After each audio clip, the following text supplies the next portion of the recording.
Hi everyone, my name is Patrick McGuire, CEO of North Shore Realtors. In 2023, NSR is celebrating 100 years of the Greater Salem Association of Realtors.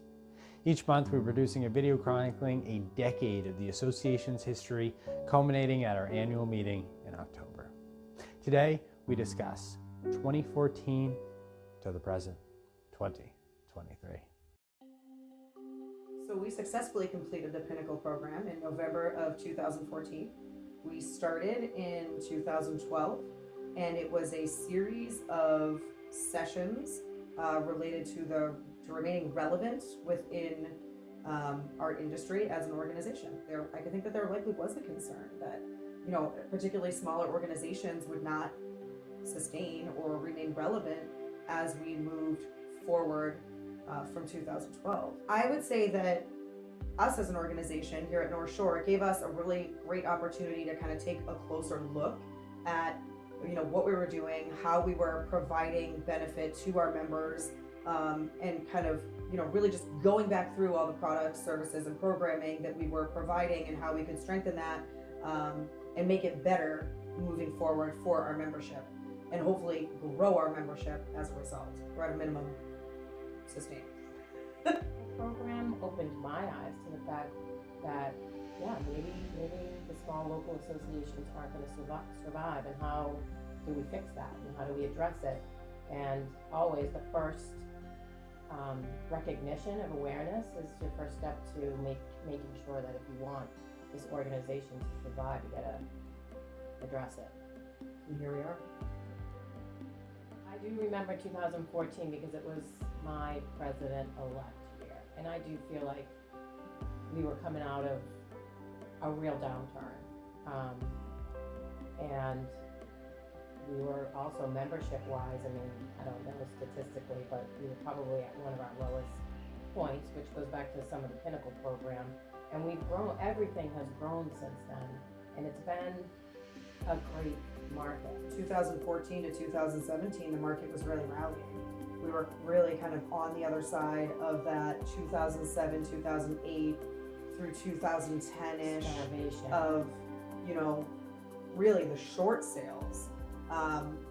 We were certainly starting to see there were a lot of foreclosure listings at that point in time, which just meant that there was a lot of, a lot more inventory.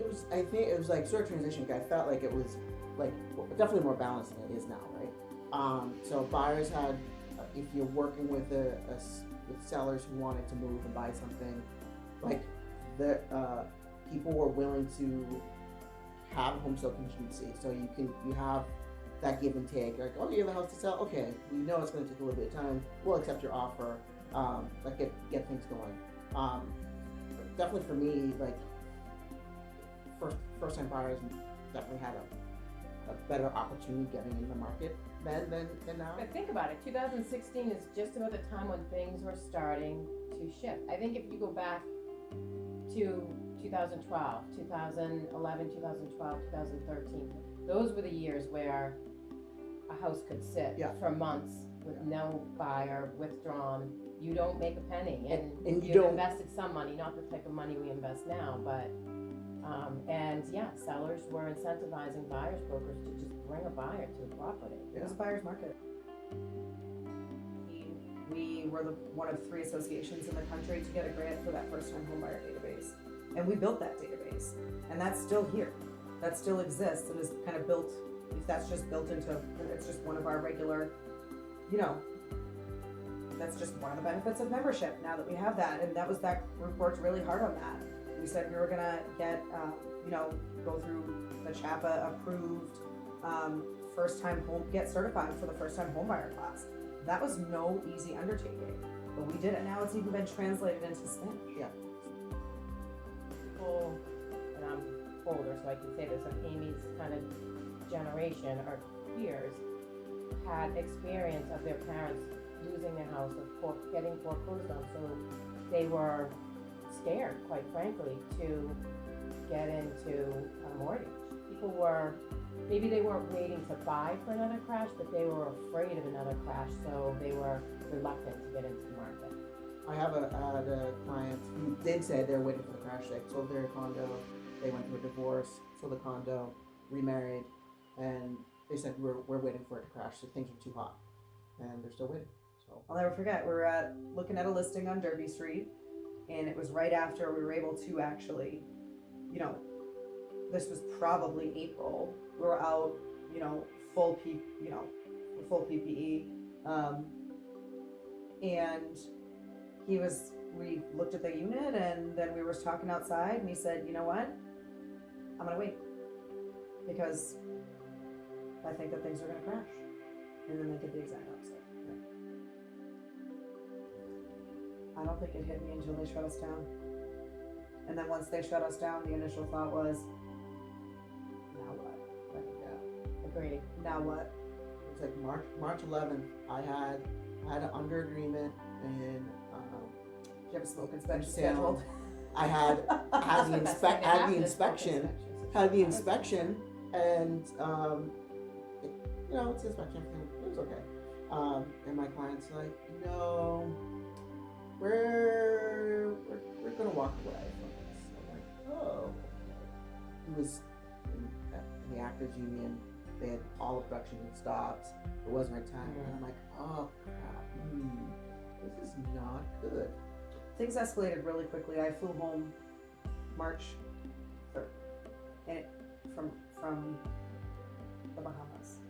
And I remember when we were trying to leave, thinking, checking and seeing if it had, you know, if there were any confirmed cases there. And then you look at, I flew home March 3rd, and then to March 11th. Like those first 2 weeks in March, things just started to progress so quickly. Yeah. And then, what was it, March 16th, 17th? Yeah. The 18th. That's when everything shut down, and the initial thought, I mean, I think a lot of us thought everything was just gonna go south. It was, now what do we do? The market's obviously gonna crash. No one's ever lived through a pandemic before. Right. But what I take away from that is how quickly we pivot as professionals, because I feel like we were one of the first professions to figure out how do we keep doing business right now. Correct. And with these regulations. We had to. And but we had as an association, and this is part of the value of what we had, like, sheets out to members. We had guidelines out to members. Maybe this, can't remember if it came from state or local, but we figured out how are we going to do showings? How are we going to, stagger people? We're going to make sure that everything is open so nobody has to touch anything. We're going to pass out gloves. We're going to pass out masks. We're going to have booties on. We're going to have people lined up out front. I feel like we were really the first profession to figure out how are we going to function if we can, right? Some couldn't, Right. but it was actually a very successful year. Well, yeah, but I mean, people always need a place to live. So for real estate How to are we just gonna do stop, it's kind of, it really is one of those essential. Right. It was essential. It wasn't just for us, right, to make money. It was No, for our it was for buyers. It was for our clients. sellers. It was the attorneys. We all rallied. The attorneys rallied. They met people in parking Wherever, lots to garages, sign yeah. on the hood of their car. I mean, To go from the initial shock to see how every player in this industry, from the lending side to the legal side to the agent side, that Figured came it out. together to figure things out and to navigate those first few months was, in looking back at it, it almost like gives me the chills. It's like pretty inspiring. Yeah. In fact, I agree. and we acted quick, Totally and we did agree. what we had to do. Mhm. I mean, it's a testament to the advocacy efforts of Massachusetts Association of Realtors going in and just advocating on behalf of not only realtor members but real estate agents in general that our work is essential to get people back to work. Because I mean, I don't know if a lot of just agents realize that's the work that realtors did to make sure that we could put food on the tables for our families and help our clients. Unlike other states where real estate was shut down completely, they were not essential workers. I think it goes back to the benefit of being in the state with leadership at a local level and the state level, having those relationships with at the state house as well, to ensure that we could do what we do for a living. Right. And the state was very instrumental in helping independents and just franchises figure out the PPP program for people. Yep.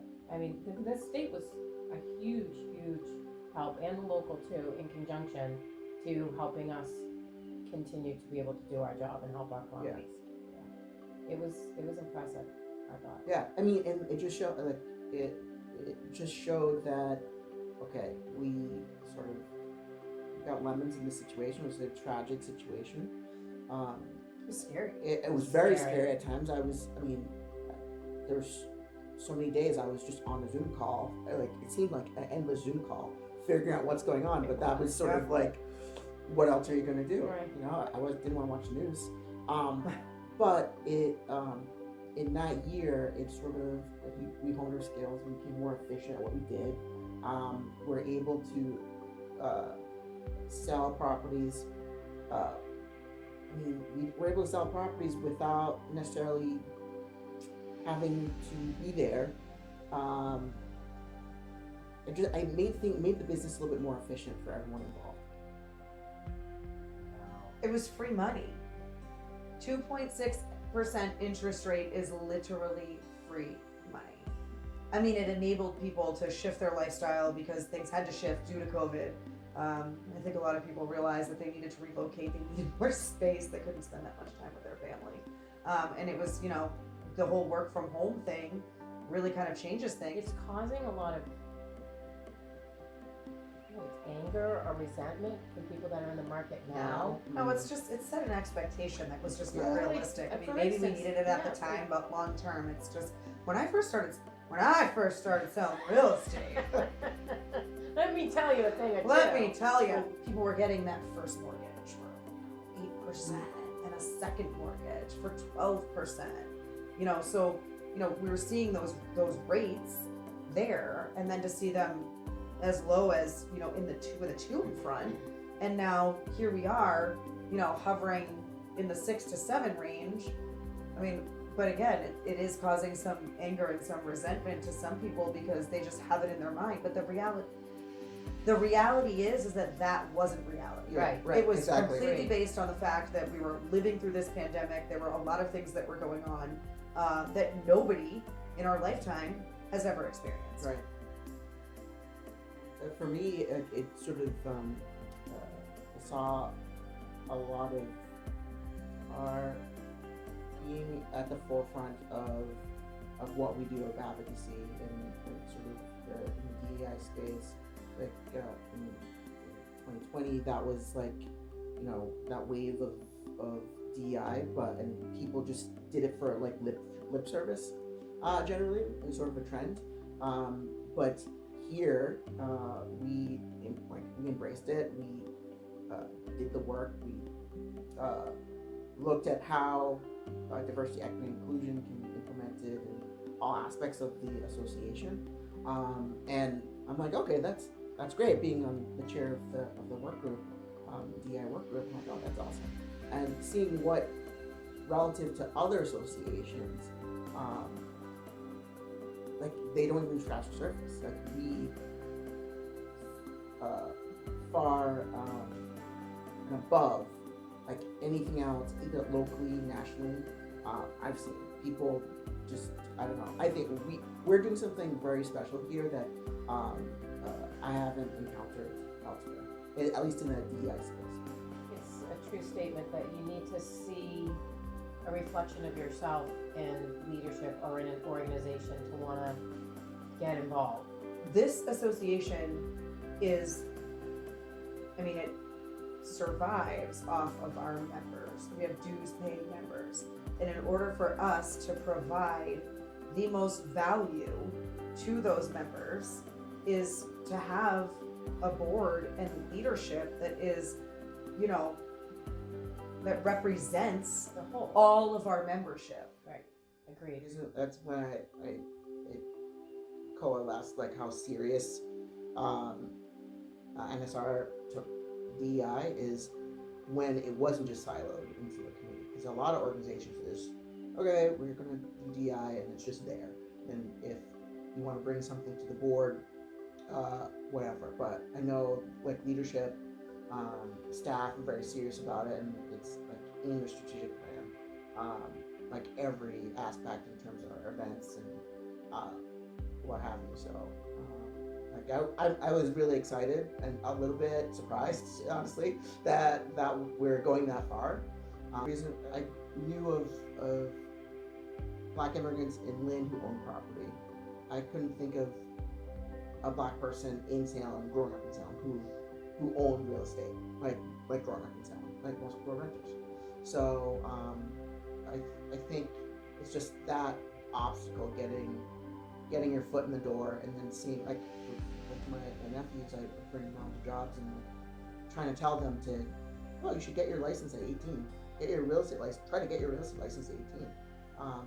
It's game-changing opportunities for them. So it's tough. The market is tough, but I mean, that's, you talk to me. You could speak to another agent. They could be having a record year. Would I want to relive this market? No. Neither would I.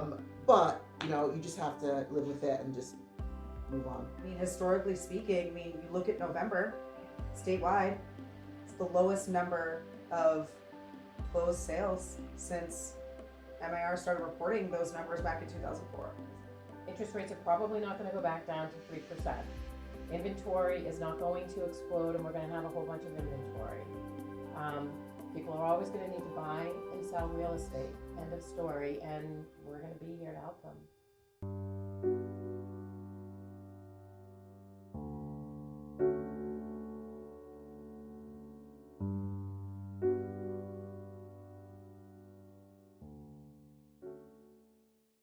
So I think that for us as an organization here at North Shore, things are going so well. Sorry. Did you put it on silent? Yes. Please put all phones on silent. Are you gonna have a bloopers? Just cut it off. I At least it thought it wasn't me. was. It's always on silent. At least it wasn't Sorry. me.